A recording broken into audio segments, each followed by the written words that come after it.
there's a recession coming. So I wanted to give you guys some background on what exactly that means and how frightened you should be. We're going to recession-proof ourselves today. That's my topic. So what I want to start with is, if a lot of us were around and experienced the Great Recession, what I want to start by saying is that was hopefully a once-in-a-lifetime experience. When you hear the media or when you hear us in meetings talking about a recession, we're not talking about the Great Recession. The Great Recession was a big deal. It involved a lot of lending practices that never should have been in place. People defaulted on their mortgages in mass. There was a lot of things that led up to that. The recession that we're talking about coming now, well, let's start by just explaining what a recession is. It's just 2 consecutive quarters of slowed economic growth. It may not even be felt by everyone in the country. You may not even personally notice it. But today, what I want to help you do is feel prepared for it, so that if it's milder, you're prepared. If it's a little bit more than we're expecting, you're prepared. But what I don't want you to feel is scared. It's not going to be the Great Recession again. It's not going to be as scary as it was. We all lived through that once. It can't happen to us again in our lives. Let's just put that out there. So how do you recession-proof yourself, personally and financially? There's supposed to be there we go. Step 1, live in Reno. I'm confident that Reno is going to be an island during this nationwide recession. We have massive economic growth.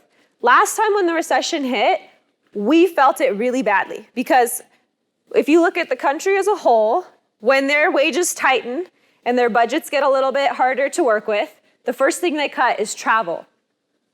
I learned from Casey that when you look at Reno and you look at how we've diversified, we're no longer so reliant on the casinos, on tourism, on gambling to drive our economy.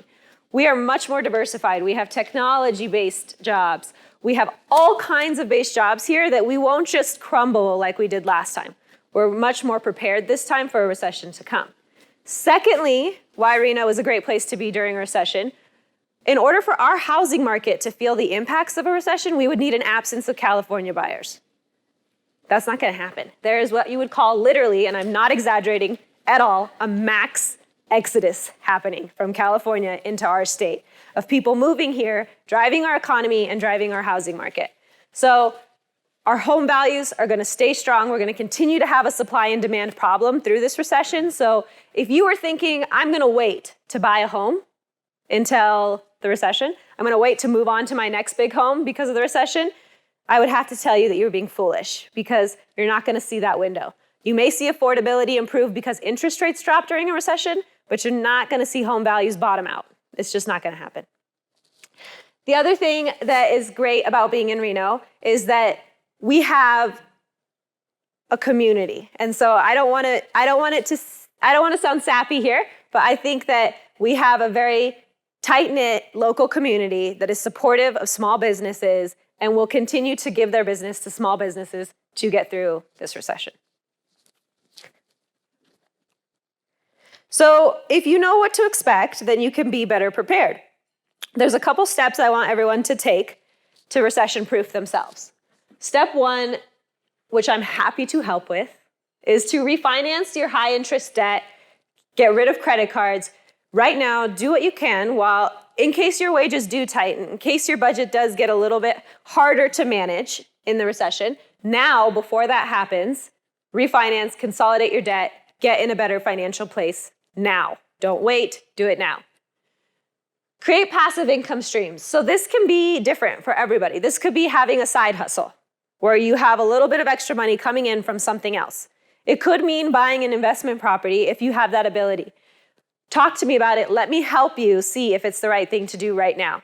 If you have credit card debt and student loan debt that you're worried about, I'm not going to advise you to go jump out and buy an investment property right now.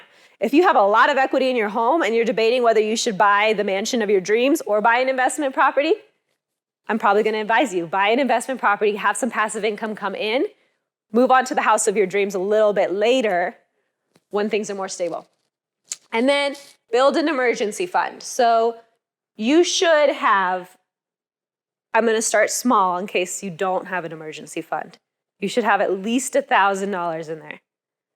The average American cannot afford a $500 emergency. Yeah.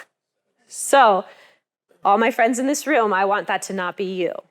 Everyone you know, your friends, your family, I want you to make sure they start saving, at least have a small emergency fund. Start with a $1,000 goal, then I want you to have 3 months of your expenses covered, and then 6 months of your expenses covered. And you will be amazed at the freedom that gives you to not stay in a job that sucks, to not be panicked about an upcoming recession, to think big picture about what you want out of life. Having an emergency fund will literally do that for you. It's that simple. When you just know that your bills are covered for a few months if something bad happens.